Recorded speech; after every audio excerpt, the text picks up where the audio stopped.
In one of my last videos, I talked about voiced versus unvoiced sounds. So a voiced one is if you put your hands to your throat and you feel it vibrating, that sound is a voiced sound, like it vibrates. But if there is a sound like the P sound, it doesn't have air pushing through your voice box. And why is that important, you might ask? Oh, it's so important to know the difference between voiced and unvoiced, because think about this sound, the ED at the end of a word.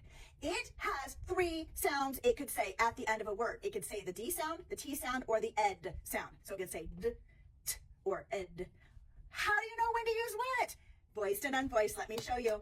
It's going to say the t sound at the end of a word if it's a voiceless base ending. So here, the word miss, your voice box is not going with that S sound. So it's going to say t. The ED will say t, missed, jumped.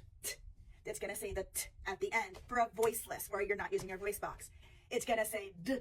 If it's a voiced base word, like with a l or a n, where your voice box is vibrating, called, opened, yeah, the D sound.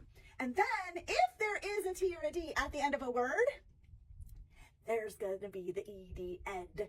Okay, so if the base word ends in a T or D, a T or D, you're going to say ed. So landed, started, hear the ed at the end? So the ED can be taught if they already know the difference between voiced and voiceless sounds for that base word. All right, ED, 3 sounds. Teach them that way and you've got it made.